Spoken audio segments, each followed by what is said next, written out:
வணக்கம் friend, welcome to DFC Samayal Kitchen. இன்னைக்கு நம்ம சேனலில் சொல்ல போகிறது கேரட்டை பற்றி. கேரட்டில் நிறைய மருத்துவ குணங்கள் இருக்குது. அதாவது vitamin A, vitamin C, vitamin D, vitamin E, vitamin K. அதுக்கு மேலே மெக்னீசியம், கால்சியம், பொட்டாசியம், இது எல்லா விஷயமும் ஒரு கேரட்டில் அடங்கியிருக்குது. இந்த கேரட்டை நம்ம சாப்பிட்றதுனால நம்ம கண் பார்வைக்கு ரொம்ப நல்லது, நம்ம இதயத்துக்கு ரொம்ப நல்லது, நம்மளோட எதிர்ப்பு சக்தியை இன்க்ரீஸ் பண்ணுது. ஸோ இன்றைக்கி நம்ம சேனலில் பார்க்க போகிறது கேரட்டை வச்சு எப்படி சுவையான ரெண்டு மாதிரி கேரட் ஜூஸ் செய்கிறதுன்னு உங்கள்கிட்ட காட்ட போகிறேன். அதுக்கு முன்னுக்கு இந்த சேனலை இன்னும் சப்ஸ்கிரைப் பண்ணாதவங்க சப்ஸ்கிரைப் பண்ணுங்கள், பக்கத்தில் இருக்கிற பெல் பட்டனை தட்டி விடுங்க. அப்போ தான் என்னோடய புது புது வீடியோ உங்களுக்கு சேரும். இப்போ வாங்க வீடியோக்குள்ளே போகலாம். இப்போ சுவையான ரெண்டு மாதிரி ஃப்ளேவர் கேரட் ஜூஸ் 2 நிமிஷத்தில் ரெடி பண்ணுற மாதிரி உங்கள்கிட்ட செஞ்சு காட்ட போகிறேன்.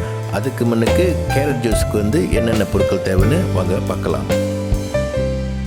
ஐஸ் க்யூப் 200 கிராம், அப்படி இல்லாட்டி இந்த பவுல் சைஸ் அளவுக்கு எடுத்துக்கிங்க. வெள்ளை சர்க்கரை 35 கிராம், அப்படி இல்லாட்டி 2.5 பெரிய ஸ்பூன் அளவுக்கு எடுத்துக்கிங்க. கட்டியான தயிர் 200 கிராம், அப்படி இல்லாட்டி இந்த பவுல் சைஸ் அளவுக்கு எடுத்துக்கிங்க. கேரட் 200 கிராம், அப்படி இல்லாட்டி 1.5 கேரட் எடுத்துக்கிங்க. இப்போ எல்லா பொருட்களையும் பிளெண்டரில் ஒன்றா போட்டு பதமாக அரைச்சி எடுத்துருங்க.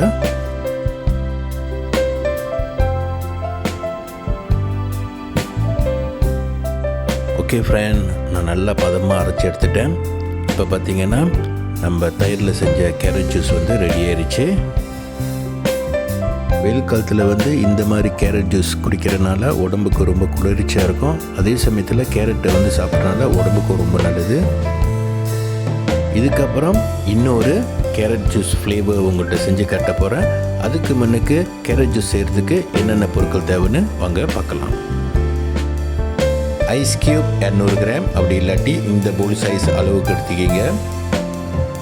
வெள்ளை சர்க்கரை 35 கிராம், அப்படி இல்லாட்டி 2.5 பெரிய ஸ்பூன் அளவுக்கு எடுத்துக்கிங்க. டின் பால் 150 ml, அப்படி இல்லாட்டி இந்த ஒரு கப் அளவுக்கு எடுத்துக்கிங்க. கேரட் 200 கிராம், அப்படி இல்லாட்டி 1.5 கேரட் எடுத்துக்கிங்க. இதுக்கப்புறம் அனைத்தையும் பிளெண்டரில் போட்டு பதமாக அரைச்சி எடுத்துருங்க.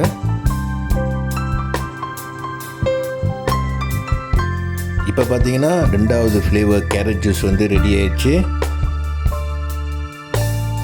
ஓகே ஃப்ரெண்ட், இந்த ரெசிபி உங்களுக்கு பிடிச்சிருந்துச்சின்னா மறக்காமல் ட்ரை பண்ணுங்கள். இந்த வீடியோவை லைக் பண்ணுங்கள், ஷேர் பண்ணுங்கள், இந்த சேனலை சப்ஸ்கிரைப் பண்ணுங்கள், பக்கத்தில் இருக்கிற பெல் பட்டனை தட்டி விடுங்க. அப்போ தான் என்னோடய புது புது வீடியோ உங்களுக்கு சேரும். மீண்டும் இன்னொரு புது வீடியோவில் உங்களை சந்திக்கிறேன். நன்றி, வணக்கம்.